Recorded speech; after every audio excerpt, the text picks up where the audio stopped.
Hey guys, welcome back to another video. I'm actually outside today because I have my bread maker going and I've been cooking like all morning for the construction guys, so my kitchen is quite a mess and I wanted it to be quiet, but if you can hear the construction in the background, that's also going on, so not really you know, I just don't really have a super quiet space to talk to you guys. But today we are going to be doing another meal plan for maximum weight loss. So in these videos, I like to focus on calorie density to show you guys that you truly can eat more and weigh less. And that is all about not calorie restriction, but all about eating large volumes of food that can fill you up, where you feel full and satisfied and you don't feel like you're starving on a diet. So we want to focus on low calorie density, lots of vegetables, rice, beans, potatoes, fruits, vegetables, all the good stuff, beans, lentils, all that good stuff to keep us full and satisfied. And it makes it a lot easier to lose weight. I have lost 70 pounds eating this way, and it's all just about consistency and doing the best that you can from where you're at, and doing this from a place of love as well. So today in the video we are going to be making some really simple but also delicious oatmeal that I'm going to kind of show you a few ways to jazz it up. And then we have some red lentil chili for lunch, so I'll show you guys how I typically eat that and how I make like my 50-50 plate and all that. And then for dinner we're going to be making a lentil loaf, and this is one of my most requested like recipes whenever I go to a family gathering or like when it's the holidays. Derek always asks me to make it because it's really good. If any of you are from the Midwest, meatloaf was like a thing when I grew up and we ate a lot of it. It's kind of gross to think about now, but this is basically like the same version of that but with lentils, and it's very filling, it's low fat, it's delicious, and people love it. So if you need something for Thanksgiving or Christmas or anything like that, whip out this recipe and let your family try it. So that is what we have for today, and without further ado, let's just jump into the recipes.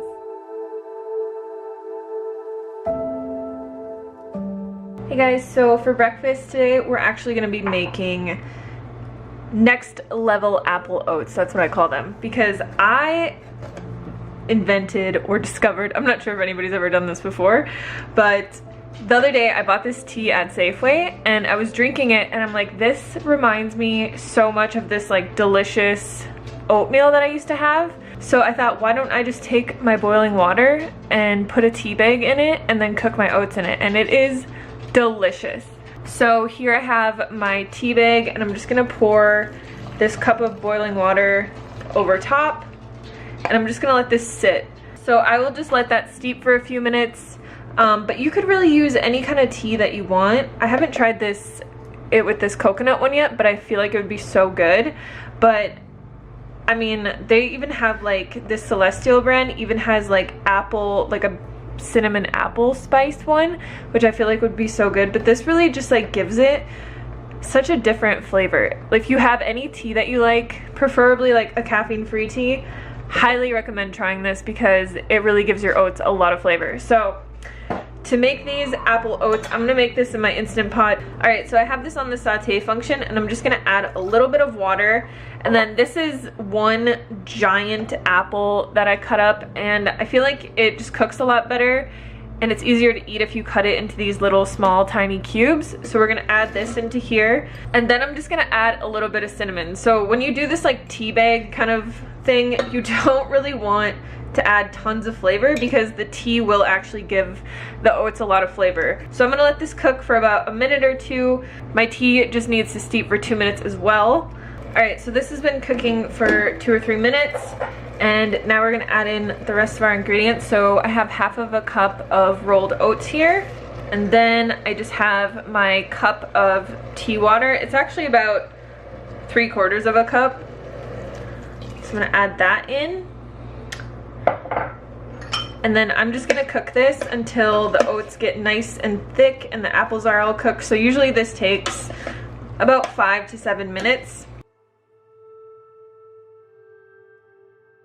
Alright, so our oats are done. You can see how thick they are. I like to cook them until they're really thick because I just don't really like runny oats. Alright, so now we can put this into a bowl.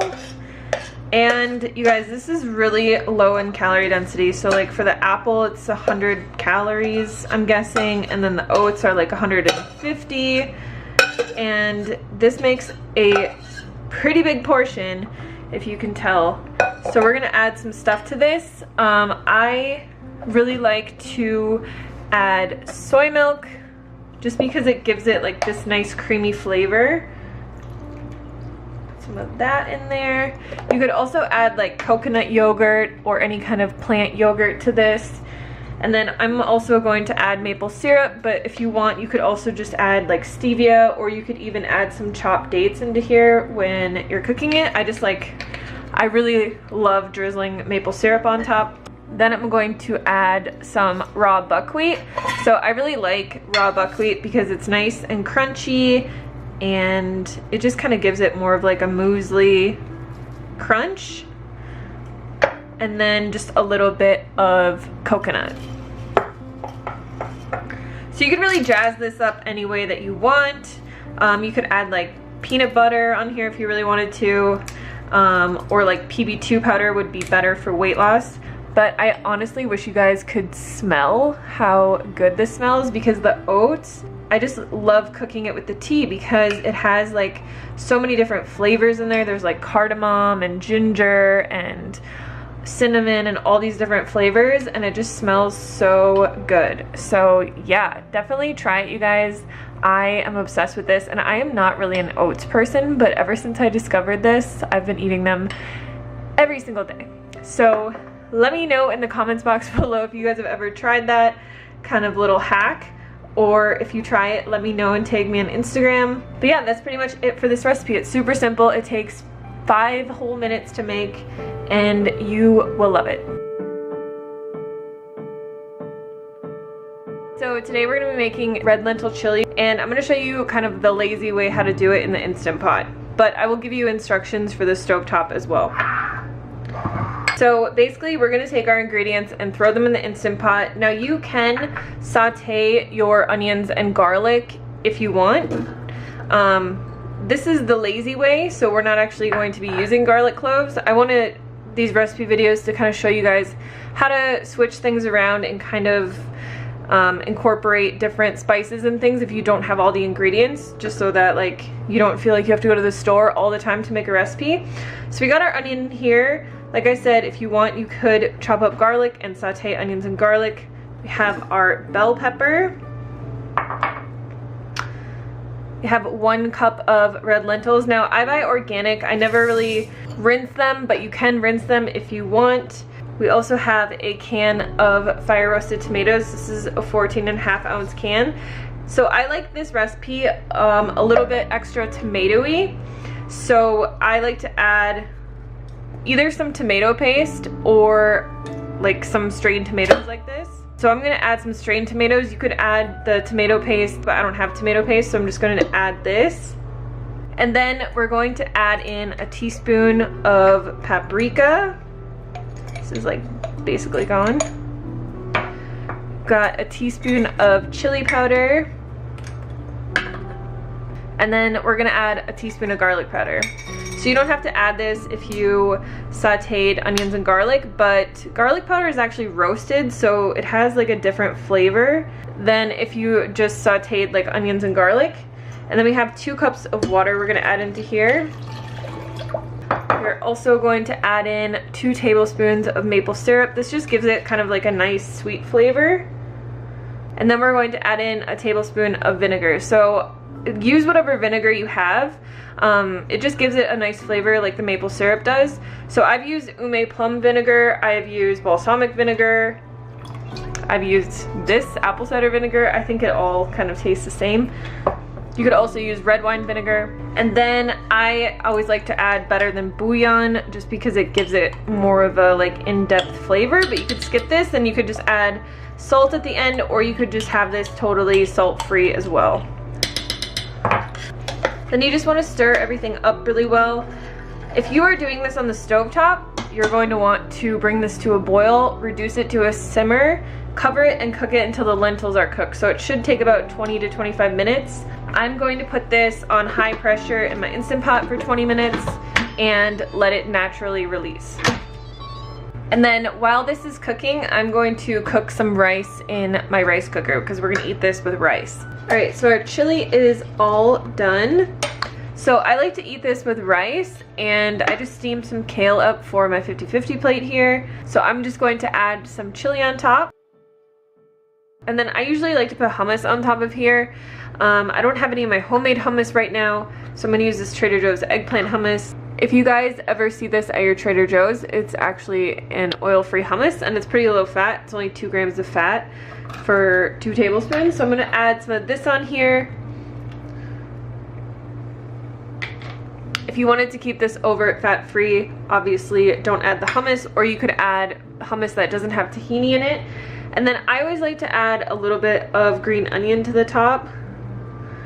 This is just how I like to eat it. And then I always add hot sauce on here as well. So it's pretty simple. You guys can jazz up your meals really easily by just adding little additions to it. This is just how I really like to eat this meal. So we're just gonna go over our base ingredients here. We have a cup of green lentils. These are an actual mix of lentils, and they're sprouted, so use whatever kind of, you know, black or green lentils that you can get. Brown lentils work too. Then we have a half a cup of red lentils here. The recipe calls for a bell pepper, but I actually don't have one because my husband forgot to get it at the store. So I just had this mix of red bell pepper, green bell pepper, and mushrooms that I had in my freezer. So I'm gonna use this. Use what you have, you guys. A lot of these recipes are very flexible. You can kind of swap out lots of things. So mushrooms are actually really good in this recipe because it makes it very meaty. Then we have our chopped carrots, and I also didn't have celery, so I'm just using some celeriac from my garden. Here we have our onion and garlic that we're gonna be sauteing. And this is our cup of oats that I pulsed in the blender. So the recipe calls for 1.5 cups of oats pulsed lightly in the blender, but if you want to use just oat flour, you can just use 1 cup of oat flour, or you could even substitute just like a whole wheat flour if you really want to. And then we also have our 3 tablespoons of flax and our 6 tablespoons of water. So we're quickly just going to make our flax egg. All we do to do that is just mix these two together, and then we're just gonna let it sit while we do everything else. So I just like to put it together and whisk it a little bit, and then we'll just set this aside, and this is going to help bind everything together. All right, so we're gonna kind of make this into a 1-pan meal because who wants to do more dishes? I'm going to start by sauteing the garlic and onion. I like to usually use like a little bit of coconut aminos in place of water just because it adds more flavor to it, but you could also use soy sauce, or you could just use vegetable stock or water, whatever you have on hand. Going to add our onions and garlic in here. We'll just let this saute for about 5 minutes or until it starts to become fragrant and smell a bit. Alright, so now we are going to add 3 cups of water into here, plus the rest of our vegetables and lentils here. And then we're just going to bring this to a boil, reduce the heat to a simmer, cover it, and cook it until all the lentils are nice and cooked, so it's about 30 minutes.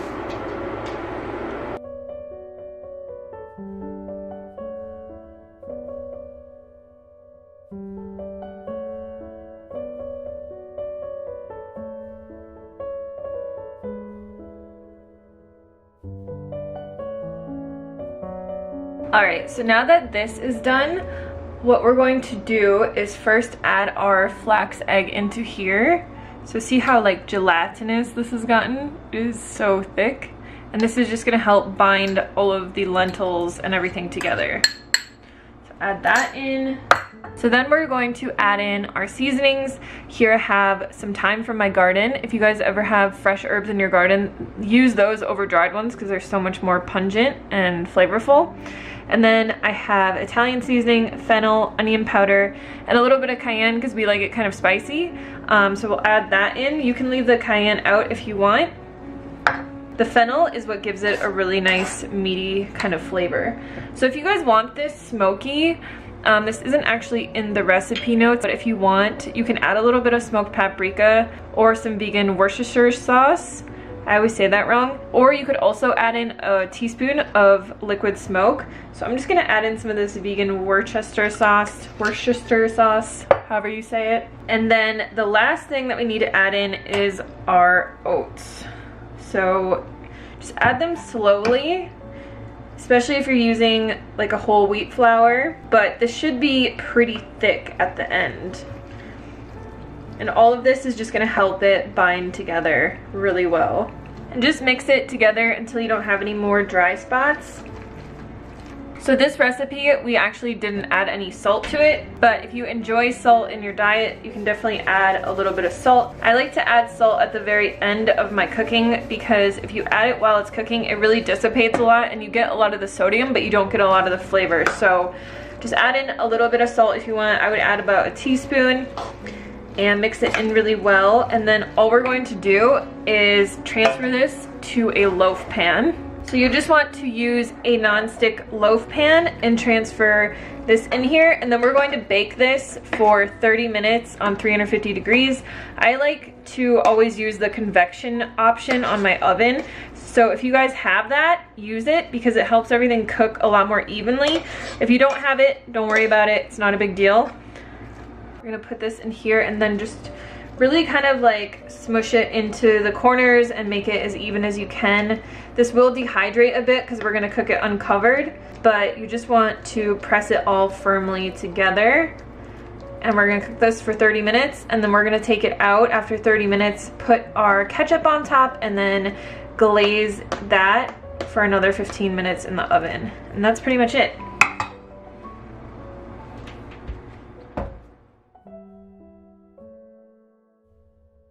Alright, so now that this has been cooking for a while, you can see that the top has hardened quite a bit and it's getting really dense. So we're just going to add some ketchup to the top. I don't really ever measure this.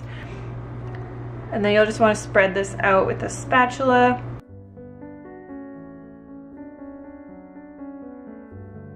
And then all we're going to do is just put this back in the oven for another 15 minutes and let the top caramelize.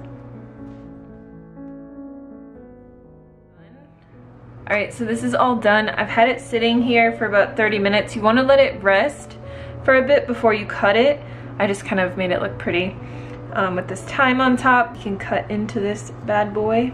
And I'll show you guys a piece. And there you go. So I will usually put a side of mashed potatoes here or like potato fries. You could also eat this with a salad, but it's really simple to make. It's really thick, if you guys can see like the piece on the side, and you guys are gonna love it. Alright, that is it for today's video. I hope you guys try these out. I hope you love them. I will leave all the links and everything down below as always for you guys. And just remember to take your time with this. Don't strive for perfection. For me, like personally, I've learned a lot even from just losing the last 20 pounds again when I gained weight back. And what I've really learned is just to, like, I've found out who I am and what my tendencies are and what my personality is like. And I'm a Libra, so I really have to strive for like balance. And I've always tried, ever since I've basically started this channel, to be like really perfect with my diet and always eat clean and never eat like anything outside of those parameters. And personally, I've found over the years that like I just cannot do that. So for me, what works best is to do my absolute best as much as I possibly can. And for me, that's like 5 to 6 days per week. And this is how I lost the last 20 pounds as well. Focusing on calorie density, so having that 50-50 plate, joining, you know, the Eat Your Veg Challenge is the first week of every month. You guys can always join that as well. It's a really great jump start that me and Kiki share with you guys, and just to inspire you and to motivate you to eat more vegetables. But you're also lowering the calorie density of your food so much. So for me, like losing the last 20 pounds, this time I really took like a very balanced approach to it, and I didn't try to be like super perfect all the time. And I think that it really helped me because I can be really strict with myself for most of the time, but I need to also be lenient with myself and have realistic expectations for my life and like going out to eat and things like that. So I found just like a few little tips that really helped me, and one of those is to never take anything off the table. Like obviously I'm vegan, I will always be vegan, I'm an ethical vegan for the animals, but for like oils and processed foods and stuff like that, if I say like I'm never gonna eat those foods again, it's like the first thing that I want to do. So I don't take anything off the table anymore. I tell myself I can eat whatever I want to eat, but I keep calorie density always in mind. So like if my husband is eating a bag of chips and I'm like, I really want some of those chips, I will grab like a tiny little bowl and I'll fill the bowl up, and you know, there might be like 1 serving of chips in there. I'll have those chips, I'll eat them really slowly, and then I find that like totally satisfies my craving and like it's gone. And what I found is like if I don't allow myself to do that, like once a week or twice a week or whatever, then when the time comes where I'm at like my breaking point, I eventually just end up buying my own bag of chips and eating the entire thing, and it just kind of turns into like not a good thing. So always kind of check in with yourself, see where you're at, like see if there are things that you're craving. Maybe you can replace those cravings. Like a lot of times I don't really eat like tortilla chips because I can make them in a healthy way. Like I will always make my oil-free cut up tortillas with lime juice and salt on them, and usually that is just like my go-to. But like potato chips, I sometimes kind of cave with those, and I feel like there isn't a good replacement for those. But there's so many things that I find that are just like very easily replaceable, and it's not like a huge sacrifice to make the healthier choice. So I always keep that in mind, and always just keeping calorie density in mind. And if I have something that is very calorie dense, I have a very small portion of it, and then like I fill up on my healthy fruits and vegetables. So the last tip that I'm going to tell you guys, because I know the holidays are coming up, I know Halloween is coming up and Thanksgiving, all these things, and you're probably going to want to eat foods that are like off plan. So a strategy that works for me when I'm going out to eat with my husband, which we only do like maybe once a week or once every other week, but instead of like going there and being really hungry, and you know, sometimes you go to a restaurant and people will say like, oh, just order a side salad and eat that first, or order like a side of vegetables or 5 sides of vegetables and eat that first. A lot of times it's expensive because you're ordering a salad with absolutely nothing on it and they're still going to charge you the same price, or you're ordering like 5 or 6 tiny little sides of steamed vegetables. So what I actually do now, and what I did to lose the last 20 pounds, was I would basically just make like 2 pounds of steamed zucchini or steamed broccoli, and I put a little bit of nutritional yeast on there, maybe like a little bit of salt or lemon juice, and I would take that with me in the car on the way to the restaurant.